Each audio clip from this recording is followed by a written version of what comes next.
While a girl plays in the sand, she smiles seeing the boy she likes near. But suddenly, for no apparent reason, he pushes her and insults her. Her heart breaks, so she runs to her mother, who patiently explains that the boy acted like that because he likes her. The mother assures him that boys hurt girls they are in love with. Women learn early to see mistreatment as love, excusing men's coldness. From a young age, they are taught to interpret mistreatment as a sign of romantic interest. Later on, many women justify the cold or cruel behaviors of the men they date, convinced that there must be a reason behind it, without accepting the possibility that maybe they just aren't interested. Misinterpreting signals, not picking them up, part of Gigi's daily life. She is currently on a date with Connor, a real estate agent. Even though it's clear Connor isn't interested, Gigi doesn't realize it. After the date, she excitedly waits for his call while he contacts another woman, Anna, to invite her to dinner tonight.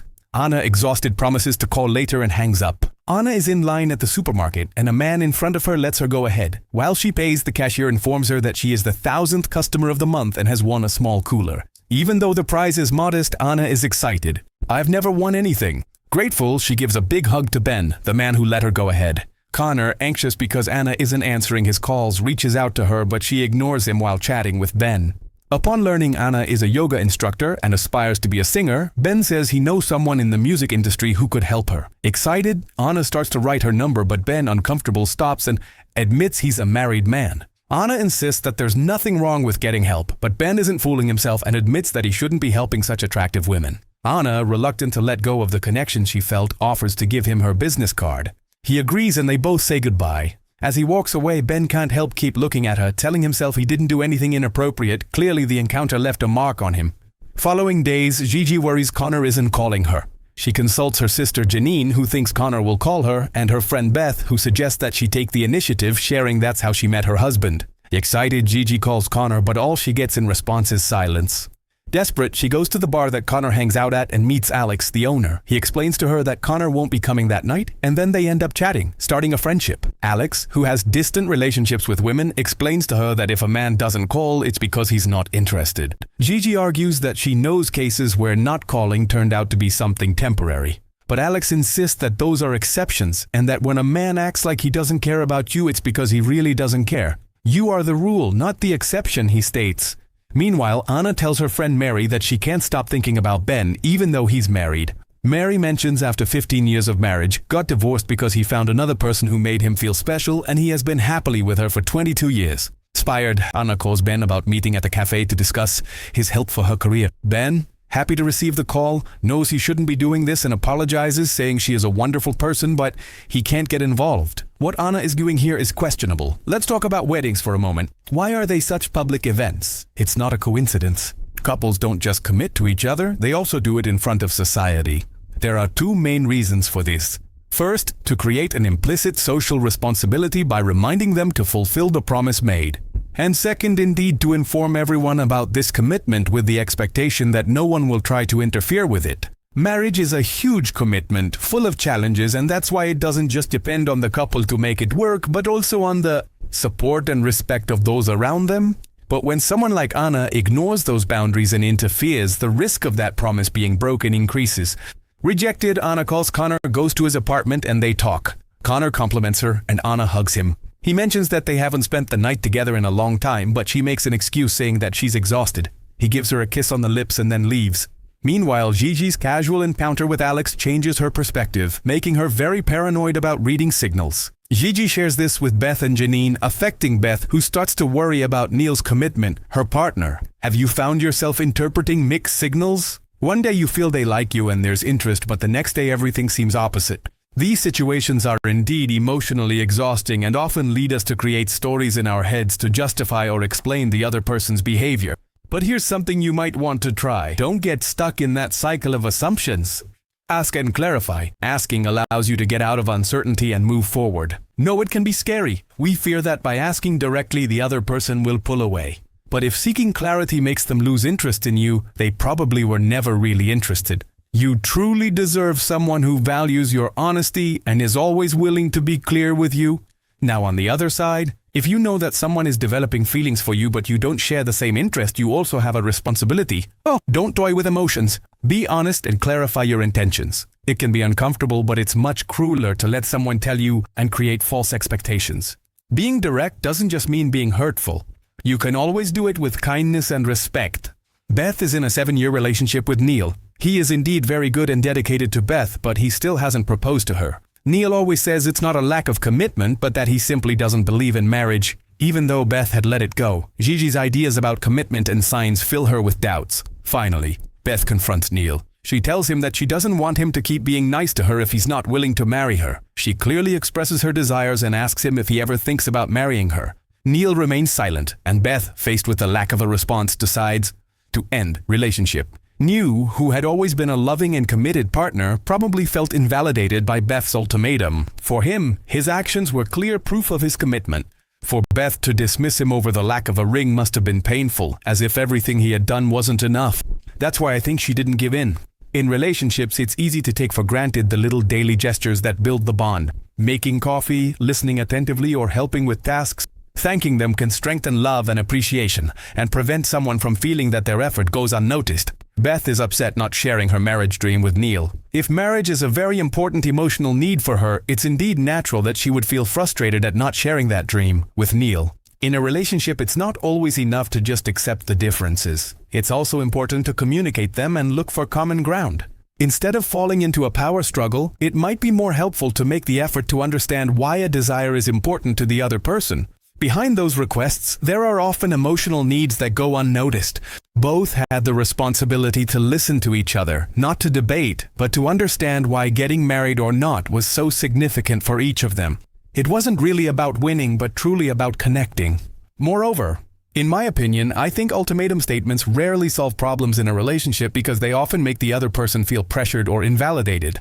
Maybe, perhaps instead of enforcing conditions, it would be truly better, indeed, to certainly open up a space for honest communication where both parties can truly express what they feel and need without fear of rejection or judgment. On the other hand, Ben calls Anna to say sorry for his earlier reaction. He leaves her a message offering to perhaps talk about her career and to visit him in his office whenever she wants.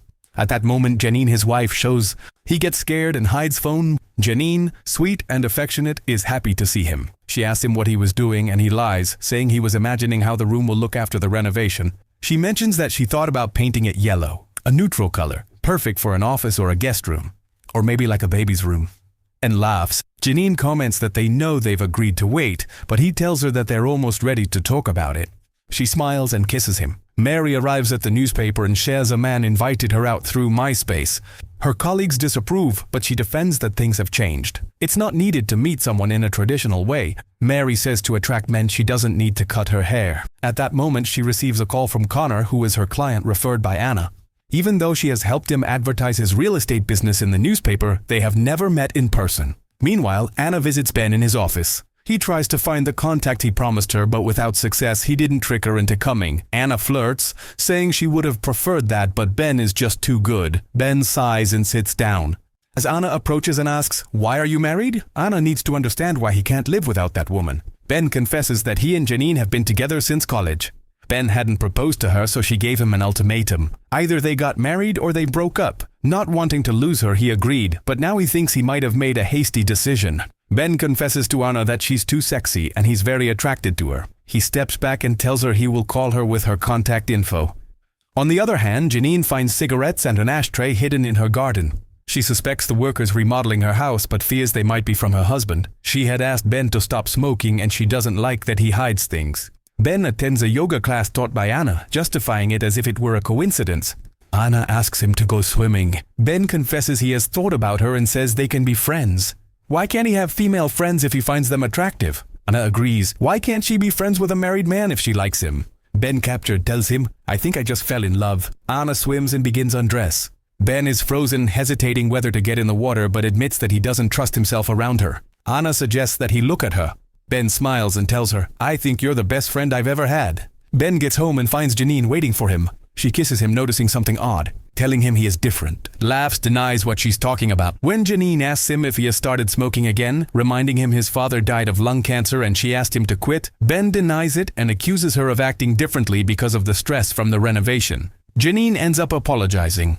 Later, Ben visits his friend Neil and they talk about marriage. Ben compares the wedding day to a funeral, saying that no man really wants to get married and that he only thinks about the women he won't be able to have. Neil disagrees and confesses that he doesn't want to be with anyone but Beth. This confuses Ben, who was hoping Neil would validate his idea that fidelity is almost impossible. When Neil asks him why he got married, Ben replies, "Because I love Janine," a response that contrasts with what he told Anna. Alex has become Gigi's dating advisor. Every time she goes out with someone, she interrupts her date to call him and ask for help interpreting signals. At one point, Alex promises to introduce her to his cousin Bill, a nice guy. He organizes a meeting for Bill and Gigi, but Alex mixes up the dates. Bill and Gigi meet. However, Alex confuses the dates and Bill doesn't show up. To avoid wasting Gigi's time, Alex decides to stay with her. On the other hand, Ben finally gives in to temptation. He calls Anna, goes to her house, and they have an intimate relationship. While looking, he admits, "I adore you. I've never felt way before. I can't stop thinking of you." Anna replies that he doesn't have to stop.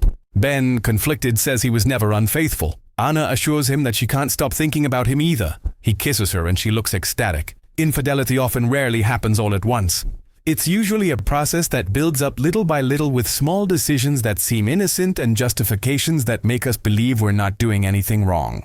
Ben's infidelity didn't start at the physical moment, but much earlier, with those small decisions that seemed insignificant but when added up, led him to a much harder place to handle. Deep down, you know when you feel attraction or temptation, and you also know it has the potential to escalate. The problem is that we often ignore these alerts, thinking everything is under control until it's not. If you find yourself in a situation like that, the most important thing, I believe, is to be aware from the very beginning. Don't fool into think that nothing will happen. Take a step back, carefully, thoughtfully, and mindfully reflect and set clear boundaries before the situation gets out of hand. Later, Anna tells Mary that she thinks Ben is about to leave his wife for her. An idea that excites her because someone wants her so much to do it. For her part, Mary confesses that she's still having bad luck with online dating. She struggles to adapt to technology and only finds superficial men who aren't looking for anything serious. Ben and Janine visit a home improvement store and Ben decides to confess his affair. Janine, devastated, chooses to try to save the relationship and tells him that they'll talk at home. This surprises Ben, who expected to be kicked out since he doesn't have the courage to leave on his own. Interestingly, Janine insists on knowing if Ben still smokes, something he denies. Surprised, she focuses on that after discovering his infidelity. Alex asks Gigi to a party at his house to meet other single men. Gigi thinks Alex is interested in her. Sure of this, she attends the party hoping he'll casually and romantically win her over while she watches him with guests. Post-party, Alex and Gigi are alone. She suddenly kisses him, but he, shocked, pushes her away and says he doesn't like her. Though hurt, she says his avoidance of real connection will lead to loneliness. Beth goes to her sister's wedding and faces humiliation. Even though Gigi feels hurt, she responds that his avoidance of any real connection will lead him to a life of loneliness. Beth attends her younger sister's wedding and faces constant humiliation. Everyone is talking about her situation with Neil, and a new age guy tries to win her over with outlandish ideas. During the reception, her father Ken suffers a heart attack, but fortunately he survives after being taken to the hospital. Some time passes after Ben's confession, and Janine reflects on whether she was partially responsible for his infidelity. She remembers giving him an ultimatum and wonders if that was fair. Gigi assures her that it wasn't her fault, but Janine insists. She also regrets the lack of intimacy in their relationship and believes that might have pushed Ben to seek comfort elsewhere. Despite everything, she knows she loves Ben and wants to save her marriage. So she heads to his office to surprise him. Infidelity is a complicated topic, especially when we try to understand what caused it and if there's shared responsibility. Is Janine partially responsible for Ben's infidelity? Although a relationship involves two people, I believe that individual decisions are the responsibility of the person making them. Take it. Being unfaithful is a personal choice, and everyone must face the consequences of their actions. It's true that the dynamics of a relationship can influence someone to consider infidelity as an option, but even when something isn't working, I believe there are always alternatives before resorting to betrayal. Talk, negotiate, seek professional help, or if necessary, end the relationship. Infidelity isn't the solution. Ben didn't communicate. He never expressed to Janine, nor sought solutions. She couldn't guess his silence. He never expressed to Janine how difficult the situation was for him, nor did they look for solutions together. She couldn't guess what he wasn't saying. I don't think it's one person's responsibility to maintain a relationship. Infidelity is a conscious choice. Infidelity is not the inevitable result of an imperfect relationship. It is the result of a conscious choice. And selfish. That's why it's unfair for Janine to blame herself for what happened. Meanwhile, Ben is just in his office with Anna and they start kissing passionately. When they knock on the door and Ben hears Janine's voice, he suddenly comes to a sudden halt. He asks Anna to hide hesitantly in the closet, which she does reluctantly. Janine walks in, locks the door, and starts to undress, explaining through tears that she wants to save her marriage. Ben, moved, kisses her to not reject her and assures her that he also wants to fix things. Anna hears everything from the closet, outraged. When Janine leaves, Ben tells her that he loves her. Anna storms out, calling him a coward and disgusting, and leaves. In the end, here's the irony. Anna, who indeed chose to get involved with someone married, experienced betrayal when Ben told his wife Janine that he loves her and wants to save their marriage. She got angry because Ben did something to her that he had done to his wife. If you don't want something done to you, why would you do it to someone else? On the other hand, Ben's behavior is not justified either. If he was unhappy in his marriage or no longer wanted to be with Janine, perhaps it would have been best to be honest from the beginning. Maybe he should have indeed talked to her with respect and clarity, closing that chapter before looking for something with someone else. Meanwhile, Alex can't stop thinking about Gigi. For the first time, he feels emotionally vulnerable, frantically checking his messages, something even his employees notice. Interestingly, a girl he had rejected in the past helps him realize that he has deep feelings for Gigi. After the office incident, Anna calls Connor, who arrives confused by her mixed signals. He decides to be honest and confesses he wants a commitment, but even though she seems to be looking for comfort, she agrees and they end up sleeping together. Meanwhile, due to Beth's father's heart attack, the family spends several days taking care of him. Beth and her sisters carry the heaviest burden, while the husbands help little. On a particularly tough day, Neil indeed actually shows up after having washed most of the dishes. Tired and overwhelmed, Beth collapses into his arms, grateful to have someone so reliable. Janine just calls Ben, who is outside Anna's yoga studio, but he decides not to answer. She starts carefully tidying up her room and suddenly discovers a pair of Ben's pants from which some cigarettes fall to the floor. Although a minor thing compared to what he has done, this fills her with rage. When Ben returns, he finds all his belongings packed up and a pack of cigarettes with a note that says, "Smoke as many as you want. P.S. I want a divorce." Ben visits Neil to thank him for his support and to tell him that he wants him back. Neil loves her but is confused. She values him, since he can't give her the marriage she wants. She tells him that he is all she wants, pointing out that he has been a better husband to her than her sisters. She accepts that he doesn't want to get married and settles for sweet promises like eating snacks in bed and getting rid of his cargo pants. After seeing her indifferent in-laws, Beth realized staying single might be better than a long marriage. She valued Neil's actions over a ring. Happy. This indeed led her to value Neil's commitment for his actions, not for a ring. That acceptance was what Neil needed to propose to her, not because he felt he had to, but because he wanted to show Beth that her happiness was important to him too. Yielding doesn't mean losing. Loose. In a relationship, sometimes one person's desire can be more important for the couple's happiness than holding a rigid stance. It's not about always yielding, but doing so when something is really important to our partner, especially if it doesn't compromise our essence or core values. Anna and Connor spend more time together, and he surprises her by showing her a property he bought with the idea of them living together. Even though Connor tells her that she doesn't have to decide, Anna appreciates it but admits she doesn't feel the same way about him. Connor accepts it with a warm smile, and they hug with mutual understanding. Connor and Anna are an example of what happens when both parties are honest with each other. Connor expressed his desire for something serious, and Anna was truthful about her feelings. Honesty, though difficult, liberates. It gives you the chance to close a chapter with dignity and over time move on to something better. The truth, even if it's hard to face, sets you free. It gives you the chance to close a chapter with dignity and ultimately over time move on to something better. Connor then has an unexpected encounter at a restaurant with Mary, with whom he had only spoken on the phone. When they meet in person, they discover a special connection. Alex, for his part, can't stop thinking about Gigi and goes to her house to confess his feelings. They kiss, showing that Gigi is like the exception and not the rule, as he had said before. Here's something I want to point out. I think the movie fell a bit short in the message it was trying to convey. He started by dismantling the idea of exceptions so that Gigi could relate in a more constructive way, but in the end, he ended up sending the opposite message. After all, Gigi did turn out to be the exception. It may sound harsh, but it's also liberating. It's likely that we are not the exception. Thinking that we will be the ones to achieve what no one else could, who unlocks a more loving or committed side in someone who shows no real interest, is a fantasy that can end up hurting us a lot. It's true that sometimes we hear stories of exceptional changes, but the fact that they are exceptional means that most of the time that's not what happens. We can't build our lives or our relationships on the hope of being part of that very small percentage in any conceivable way at all.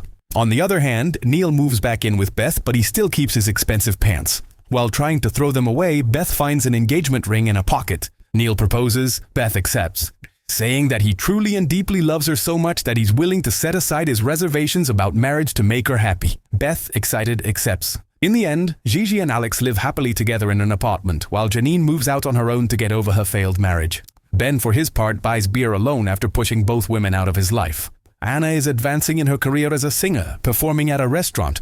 Connor and Mary are now a couple, which leads Mary to delete most of her dating accounts, knowing she no longer needs them. Finally, Beth and Neil get married on Neil's boat. The movie started with Gigi's mother saying a classmate's aggression was a sign he liked her. Not every kind of negative attention is necessarily a sign of disguised interest. If someone treats you poorly or shows constant disinterest, they probably just don't like you, and that's okay. If someone treats you poorly or shows constant disinterest, the most likely thing is that they just don't like you, and that's okay. What's not okay is certainly misinterpreting those signals and ending up investing your time, energy, or emotions in someone who isn't willing to reciprocate in a constructive way. Love and genuine interest and compassion should never be expressed through aggression or mistreatment. Love never despises or shames. If someone shows you through their actions, not with empty words, that they are not interested or that they do not respect your needs, the best thing you can do is accept it and move on. You deserve to be with someone who values you for who you are, without games or mistreatment disguised as interest. You're not here to be anyone's project or to settle for less than you deserve while your boundaries are being trampled. You deserve someone who chooses you clearly with respect and love, and until that happens, you deserve something even more important: to choose yourself.